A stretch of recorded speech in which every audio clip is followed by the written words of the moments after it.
A paz do Senhor a todos, amém. Louvado seja o nome do Senhor Jesus. Abra sua Bíblia no livro de Atos dos Apóstolos, capítulo de número 4, a partir do versículo 5. Atos 4, verso 5 nos diz assim: No dia seguinte, reuniram-se em Jerusalém as autoridades, os anciões e os escribas, com o sumo sacerdote Anás, Caifás, João, Alexandre e todos os que eram da linhagem do sumo sacerdote. E pondo-os perante eles, os arguíram: com que poder ou em nome de quem fizeste isto? Então Pedro, cheio do Espírito Santo, lhes disse: autoridades do povo e anciões, visto que hoje somos interrogados a propósito do benefício feito a um homem enfermo e do modo por que foi curado, tomai conhecimento, vós todos e todo o povo de Israel, que em nome de Jesus Cristo, o Nazareno, a quem vós crucificastes, e a quem Deus ressuscitou dentre os mortos, sim, em seu nome é que este está curado perante vós. Este Jesus é pedra rejeitada por vós, os construtores, a qual se tornou a pedra angular. E não há salvação em nenhum outro, porque abaixo do céu não existe nenhum outro nome, dado entre os homens, pelo qual importa que sejamos salvos. Ao verem a intrepidez que Pedro e João, sabendo que eram homens iletrados e incultos, admiraram-se e reconheceram que haviam eles estado com Jesus. Vendo com eles o homem que fora curado, nada tinha que dizer em contrário. Amém.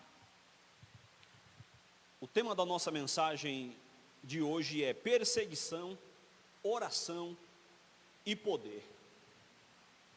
O início da leitura que fizemos começa falando que no dia seguinte ao quê? Essa passagem como um todo, ela inicia-se no capítulo de número 3, quando Pedro e João, eles vão ao templo na hora da oração, na hora nona, um período de oração, e ali havia um homem paralítico de nascença, e Pedro, ele pedindo uma esmola, Pedro diz que não tinha nada para lhe oferecer, não tinha prata, não tinha ouro, mas diz: o que temos nós vamos te dar, em nome de Jesus Cristo, levanta e anda. E esse homem começou a andar, e o templo estava cheio. Houve com isso um grande número de conversão por causa desse acontecimento. É o segundo momento de conversão em massa no início da história da igreja. O primeiro se dá no final do capítulo 2, após a descida do Espírito Santo, quando Pedro ele prega o seu primeiro sermão. O texto diz que quase 3.000 almas entregaram a vida a Cristo naquele momento. Nesse segundo momento, Pedro, na segunda pregação de Pedro, o texto diz que o número de 3.000 passou para 5.000. E isso causa algum incômodo nos líderes religiosos da sua época. E é aqui que a nossa leitura ela inicia, né? No dia seguinte. Por quê? Porque Pedro e João, ele havia sido preso, que já era a tardezinha. O texto no capítulo 3 diz que eles foram para o templo, era na hora nona, ou seja, às 3 horas da tarde. Esse tumulto deve ter acontecido ali pelas 5 horas da tarde. Prenderam Pedro. Bom, hoje já está tarde, vamos deixar para amanhã a gente resolve.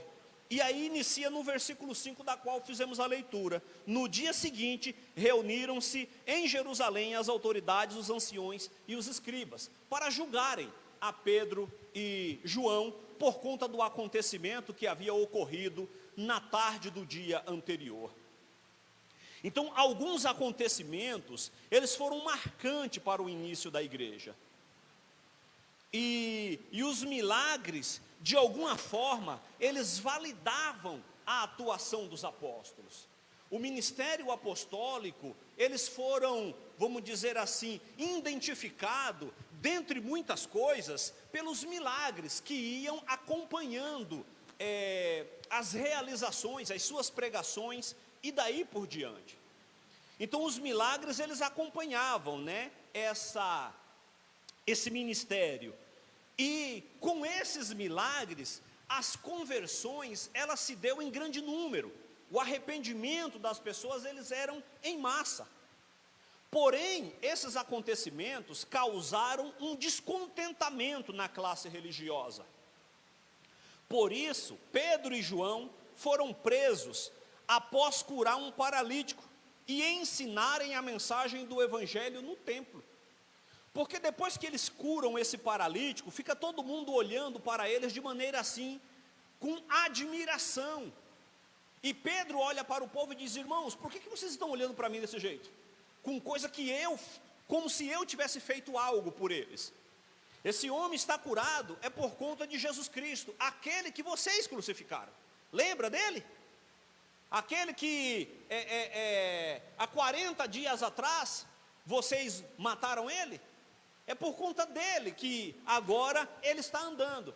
E Pedro começa a trazer um sermão para aquele povo. Como disse, essa foi a segunda pregação de Pedro. E nesse momento o texto diz que o povo se arrepende. Há conversão, há arrependimento.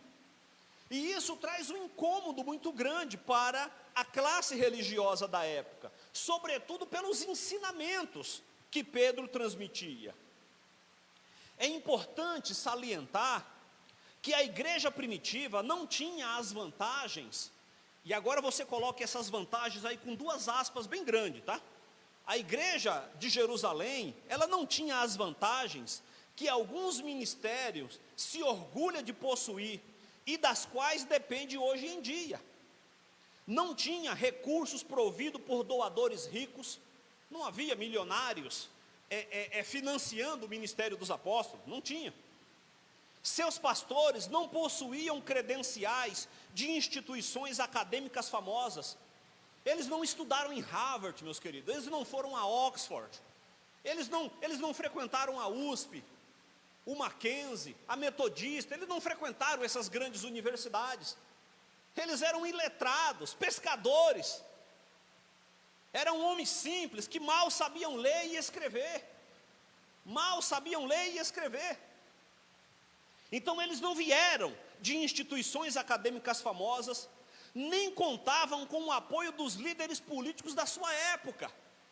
Eles não tinham um deputado federal: peraí, deixa eu ir lá que eles vão, né, agora aliviar a nossa barra, o senador, um presidente, o prefeito, o governador. Não tinha nada disso, pelo contrário, era todo mundo contra eles. Então ele não tinha essas vantagens que algumas instituições dos nossos dias se vangloriam de ter. No entanto, a ausência dessas vantagens não inviabilizou o crescimento da igreja. Nada disso impedia que a igreja triunfasse diante dos obstáculos e das oposições que surgiam à medida que os dias iam se passando. Diante dessas informações, fica a pergunta: qual era o segredo do sucesso dessa igreja, meus amados? Os cristãos da igreja primitiva sabiam orar para que a mão de Deus operasse com grande poder. Quando alguém pediu a Charles Spurgeon que explicasse o segredo do seu ministério extraordinário, o grande pregador respondeu: o meu povo ora por mim. Santo Agostinho, certa vez ele disse: ore como se tudo dependesse de Deus, e trabalhe como se tudo dependesse de você. A oração não é uma fuga das responsabilidades, é a nossa resposta à capacidade sobrenatural de Deus agindo sobre as nossas vidas. Quando nós oramos, nós não estamos de certa forma nos isentando daquilo que nós precisamos realizar. mas nós estamos acreditando que Deus, Ele é poderoso para agir em nossas vidas segundo a sua boa vontade. Então, como disse Agostinho, ore como se tudo dependesse dele, mas não fique sentado, trabalhe como se tudo dependesse de você. Quero com isso chamar a atenção para algumas questões aqui, dentro dessa passagem, dessa perícope a qual fizemos a leitura. Primeira coisa, irmãos, é a oposição da classe religiosa. Veja que esses discípulos, eles curaram um homem. Eles curaram um homem que estava enfermo. E ao invés disso trazer contentamento, satisfação por parte da classe religiosa, trouxe a eles ciúmes, inveja. Trouxe no meio deles uma oposição muito grande por conta disso. Não é de se surpreender que as autoridades intervenham. Tamanha concentração de pessoas no recinto do templo precisava chamar a atenção de imediato. O que estava acontecendo? Os sacerdotes interessavam-se peculiarmente pelo que era dito a uma grande multidão no templo deles. E agora eles ouvem dizer que os discípulos anunciavam em Jesus a ressurreição dentre os mortos. Isso traz a ele uma revolta muito grande, por uma questão em especial. A maioria dos sacerdotes, eles eram de uma facção judaica chamada de saduceus. O judaísmo, ou os judeus, eles estavam se fragmentados em alguns grupos, que pensavam de maneira distinta, ou faziam uma interpretação da lei de Moisés diferente. Então havia ali o fariseu, que era um grupo maior, e a maioria dos membros do sinédrio pertencia à classe dos fariseus. Havia os saduceus, os essênios e os zelotas. E a classe dos sacerdotes, a maioria deles, eles eram pertencentes ao grupo dos saduceus.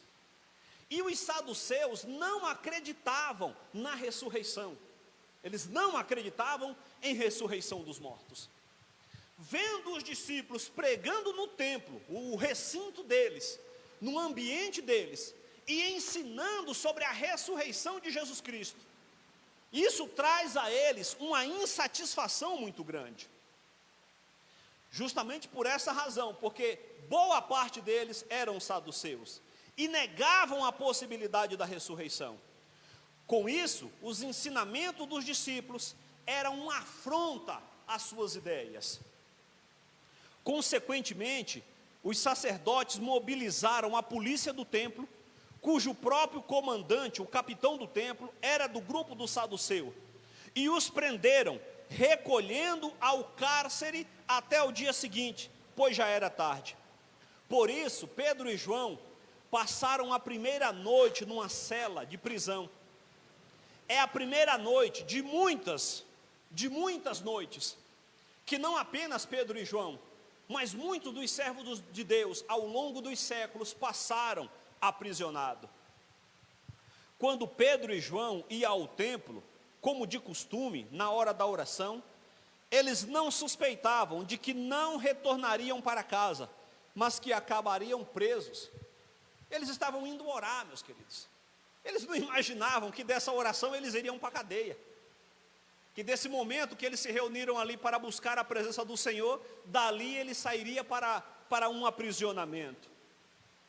Não obstante a detenção dos apóstolos, não é o único resultado deste dia. Esse não é o único resultado. Houve resultados muito melhores do que esse, descrito, por exemplo, no versículo de número 4, que nós não fizemos a leitura, que diz: muitos, porém, dos que ouviram a palavra, aceitaram, subindo o número dos homens a quase 5.000. A igreja de Cristo, na segunda pregação, ela sai de 120 para 5.000 pessoas. O texto do capítulo 2 de Atos diz que havia 120 pessoas orando. na hora que o Espírito do Senhor desce ali no cenáculo, 120, Pedro, ele prega. Após esse acontecimento, o número vai para quase 3.000. No capítulo 3, fala sobre Pedro indo ao templo. Esse homem é curado. Pedro prega mais uma vez, e o texto diz que o número sobe para quase 5.000. Então, a prisão de Pedro e João não foi os únicos acontecimentos, mas outros, muito mais excepcionais do que esse, ocorreram naquele dia. O que Pedro havia exposto com tanta insistência aos seus ouvintes israelitas, atingiu a sua consciência com força inevitável, fazendo com que muitos entregassem a sua vida a Cristo. É aquela palavra, amados, que um dia penetrou o nosso coração como uma flecha. Lembra? Daquele dia que fomos a uma igreja, estávamos presentes em um culto, e uma mensagem, ela veio de encontro ao nosso coração como uma espada afiada, e nos atravessou de um lado para o outro. Todos nós, um dia aconteceu isso em algum momento. Mesmo para aqueles que nasceram em um lar cristão, houve um dia em que a palavra de Deus penetrou o seu coração como uma espada afiada. Em algum momento o Senhor, ele direcionou a sua palavra a cada um de nós, e isso trouxe para nós uma transformação substancial. E a partir dessa situação, nós não conseguimos mais ser o mesmo. Mudamos, meus queridos. Glória a Deus que essa mudança foi para melhor. Aleluia.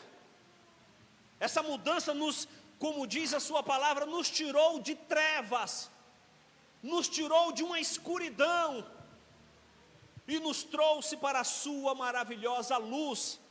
Bendito seja o seu santo nome. Aleluia. Esse é sempre o evento decisivo que está em jogo em todos os séculos e todos os países e continentes. Entregar a vida a Ele, ser incorporado na igreja dele, tudo isso está contido nessa singela expressão. Nisso se torna explícito que fé em Jesus é a única coisa e tudo o que importa para o ser cristão. Fé em Jesus Cristo, meus amados, é tudo o que importa para nós. Nada mais importa, nada mais tem significado, tem valor, ou todas as outras coisas têm um valor irrisório diante dessa situação. É como o apóstolo Paulo diz, ele diz: eu reputei por perda, no meu encontro com Cristo, eu reputei por perda tudo aquilo que eu entendia que era ganho, e as considerei como esterco, em face da riqueza que é receber de Jesus Cristo essa sua mensagem. Segunda coisa que eu quero chamar a atenção, baseado no texto, é a concretização da promessa de Jesus. Por quê? Porque Jesus, ele diz que coisas extraordinárias ocorreriam no meio dos seus discípulos. E entre o versículo 8 e o versículo 11 do capítulo 4, nós observamos isso acontecendo com muita clareza.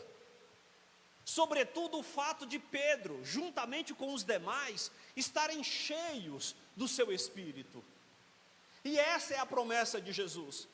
Porque no capítulo 1 do mesmo livro de Atos, Jesus advertiu aos discípulos: fiquem em Jerusalém, até que do alto vocês sejam revestidos de poder. Esperem, até que a promessa se cumpra sobre a sua vida. E entre o verso 8 e o 11, nós observamos a concretização dessa promessa na vida dos discípulos.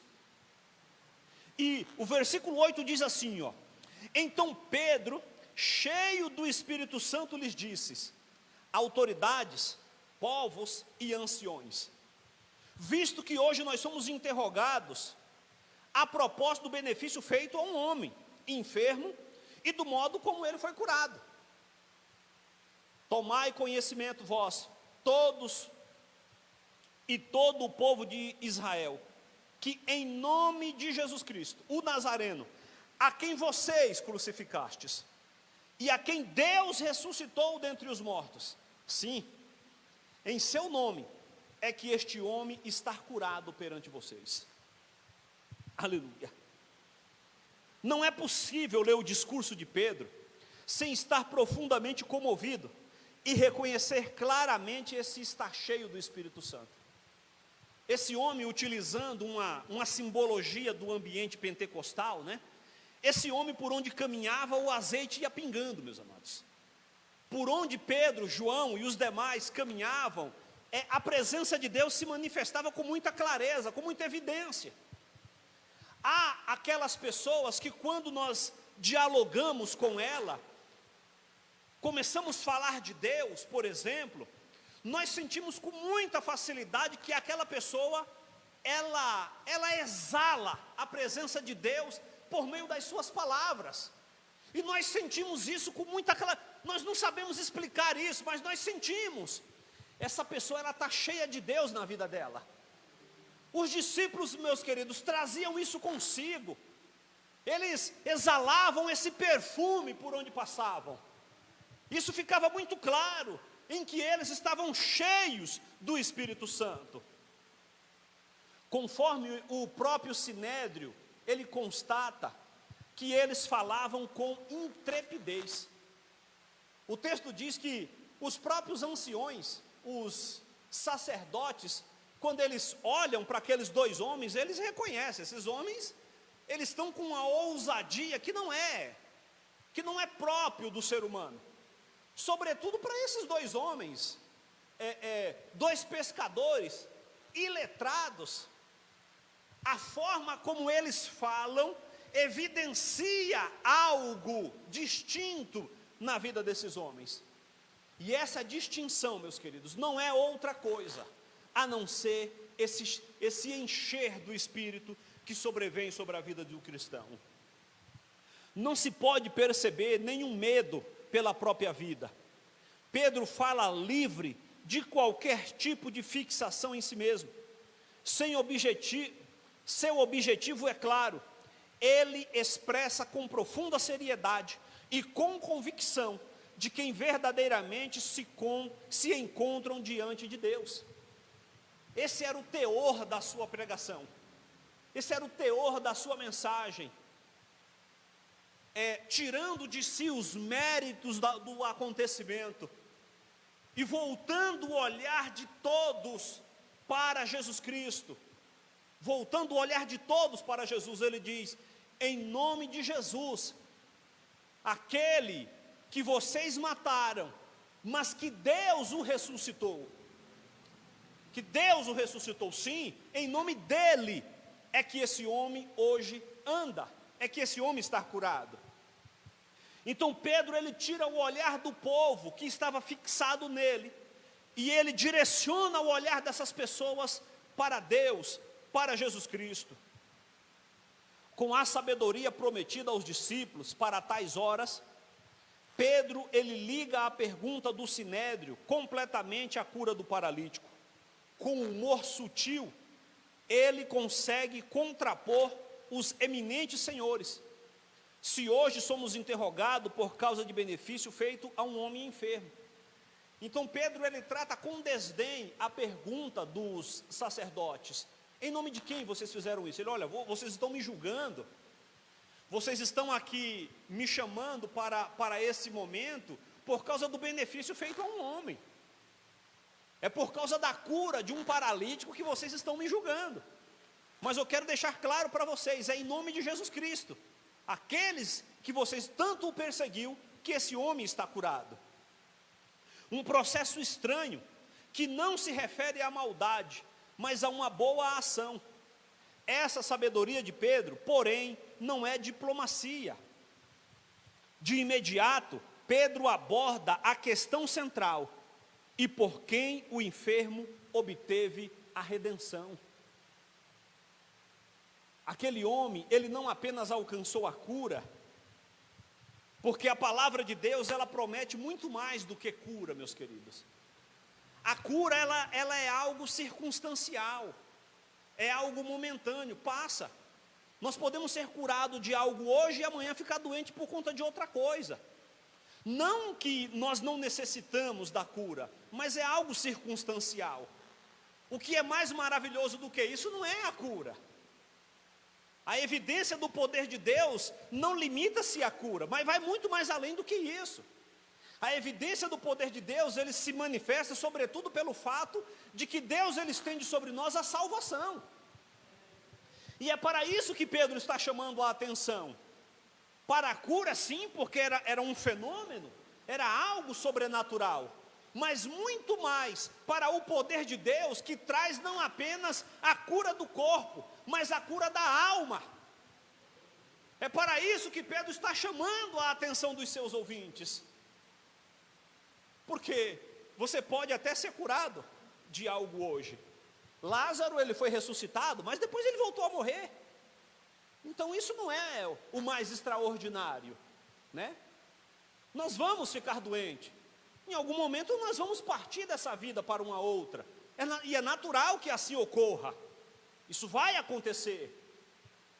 Mas o que nos garante uma convicção inabalável, meus amados, é para o local, para onde nós estamos indo depois que tudo isso se passar. Para onde é que nós estamos nos direcionando depois desses primeiros acontecimentos? Porque doença, enfermidade, problemas, morte, tudo isso nos sobrevirá. Daqui a 1 ano, daqui a 10, daqui a 20, daqui a 50, não sabemos, mas vai acontecer. O mais importante não é isso. O mais importante é o nosso destino final. E é para isso que Pedro está chamando a atenção, meus queridos. Obviamente, precisa-se de autoridade para uma ação dessas. Por trás dela está o nome daquele que agora de fato está agindo e concede redenção. Pedro afirma que toda a ênfase seja conhecido a vós. Pedro afirma com toda a ênfase, né? Seja conhecido a vós todos e a todo o povo de Israel, que pelo nome de Jesus, o Messias, o Nazareno, a quem vós crucificaste, e a quem Deus ressuscitou dentre os mortos, sim, em seu nome, esse está diante de vós curado. A defesa se transforma em um anúncio direto. O réu se torna uma clara testemunha. O acusado passa a ser o acusador. Pedro, que estava sendo acusado, né, de ter feito algo ilícito, Pedro agora passa a acusar aqueles homens, a quem havia condenado Jesus Cristo a uma morte horrenda. Pedro tampouco omite diante desses homens que haviam proferido a sentença de morte sobre Jesus. As duas afirmações fundamentais: vocês crucificaram a Jesus, porém Deus o ressuscitou. Porque nem mesmo a morte, meus amados. Nosso irmão Amaro, ele leu aqui no início, né, na leitura inicial do culto. O que pode nos separar do amor de Deus? Paulo, ele faz uma pergunta e ele dá a resposta. Ele diz nada. O que é que pode nos separar do amor de Deus? Paulo pergunta, Paulo responde, nada. E ele vai citando alguns exemplos que talvez as pessoas poderiam considerar como algo que poderia nos separar de Deus. E ele diz: não, nem a altura, nem a profundidade, nem o presente, nem o porvir, nem os principados, nem a potestade, nem anjos, nem poderes, nada, nem qualquer outra criatura pode nos separar do amor de Deus que está em Cristo Jesus, nosso Senhor. Nada nos separa disso. Nem a morte pôde conter Jesus Cristo naquele local. Terceira coisa que eu quero chamar a atenção é a salvação contida na pessoa de Jesus. Desde logo, Pedro usou a palavra redenção para a cura milagrosa do paralítico. Isso não era um artifício de retórica, porque quando Pedro ele fala da cura, Pedro ele não utiliza apenas a palavra cura, mas ele diz que esse homem foi redimido. E a redenção tem a ver com perdão de pecado, meus queridos. Redenção tem a ver com perdão. está relacionado à salvação. Foi assim que o Espírito de Deus conduziu a Pedro. Com a sabedoria do Espírito Santo, ele via a cura do paralítico, um sinal que aponta para algo muito maior. Não importa redimir a pessoa individualmente apenas da sua enfermidade, mas sim o ser humano em sua totalidade perante Deus. Não somente a cura, mas a salvação. É por isso que ele pode partir de um benefício feito a um homem enfermo para afirmar de forma categórica. Então veja que quando ele diz no versículo de número 11, que eles estavam sendo interrogados por conta de um benefício feito a um homem, ele parte para o versículo, vamos dizer assim, chave dessa sua fala. Qual é o versículo chave da fala de Pedro aqui? O versículo de número 12. E o que Pedro diz no verso de número 12? Vamos observar? Pedro ele diz: e não há salvação em nenhum outro, porque abaixo do céu não existe nenhum outro nome dado entre os homens pelo qual importa que sejamos salvos. Percebe que ele não diz que sejamos curados, porque o acontecimento anterior era uma cura, o acontecimento físico, né? O acontecimento visível tinha sido a cura, mas Pedro ele vai fazer uma transposição dessa cura para a salvação, porque é isso que realmente importa. E ele diz: não existe outro nome debaixo do céu dado entre os homens pelo qual importa que sejamos salvos. Aleluia! Porque a cura, meus queridos, nós podemos até adquiri-la por meio dos meios, né? Vamos usar aqui essa fala, por meio dos recursos da medicina. Você toma um remédio, você faz ali o tratamento e você pode ser curado de uma enfermidade. Agora a salvação, meu querido, sem chance. A salvação, não há outro nome dado entre os homens pelo qual importa que sejamos salvos. Esse é o objetivo maior. Todo o evangelho em sua glória e gravidade decisiva está resumido em poucas palavras. Não existe nenhum outro que possa nos proporcionar o benefício e o privilégio da salvação. Mesmo como cristão, não precisamos negar que existem muitos nomes na história da humanidade que citamos com respeito e gratidão. Nomes de homens e mulheres dos quais recebemos benefícios preciosos. Há muitas pessoas que nós reportamos, não apenas dentro do contexto bíblico, mas fora desse contexto, pessoas que fizeram algo relevante e que nós citamos, né? Pessoas que fez alguma coisa que trouxe um benefício para a humanidade. Isso ocorre. No entanto, nenhuma delas pode nos proporcionar aquilo que Jesus Cristo, Ele nos fez. Uma coisa é certa, nenhum deles pode dar a redenção diante do juízo do Santo Deus. A redenção da morte eterna, ela está contida apenas, exclusivamente, unicamente, na pessoa de nosso Senhor Jesus Cristo. Caminhando para a nossa conclusão, meus amados. A ideia de que eles, os líderes do povo, deveriam arrepender-se diante desses homens jovens e incultos, ver sua culpa diante de Deus na condenação desse Jesus, crer nessa lenda da ressurreição, é absurda demais para que as considerasse até mesmo por um instante. Eles ficam extremamente incomodados, meus queridos. Os sacerdotes ficam extremamente incomodados pelo fato de que dois homens iletrados, incultos, pescadores, seguidor de um homem a qual eles chamavam de lunáticos, diziam para eles, os sacerdotes, os líderes religiosos, que eles deveriam se arrepender dos seus pecados, e que apenas em Jesus Cristo eles alcançariam a redenção para os seus pecados. Isso era um insulto para eles. Era como se eles estivessem insultando aquela classe religiosa. Mas essa era a única realidade possível para a vida daqueles homens. Pessoalmente, porém, Pedro e João causaram um impacto neles muito grande, de maneira que o versículo final da leitura que nós fizemos, a partir do verso 13 e o 14, que nos diz: ao verem a intrepidez de Pedro e João, sabendo que eram homens iletrados e incultos, admiraram-se e reconheceram que haviam eles estado com Jesus. Então, mesmo aqueles que não creram ficaram admirados da maneira como esses homens falavam.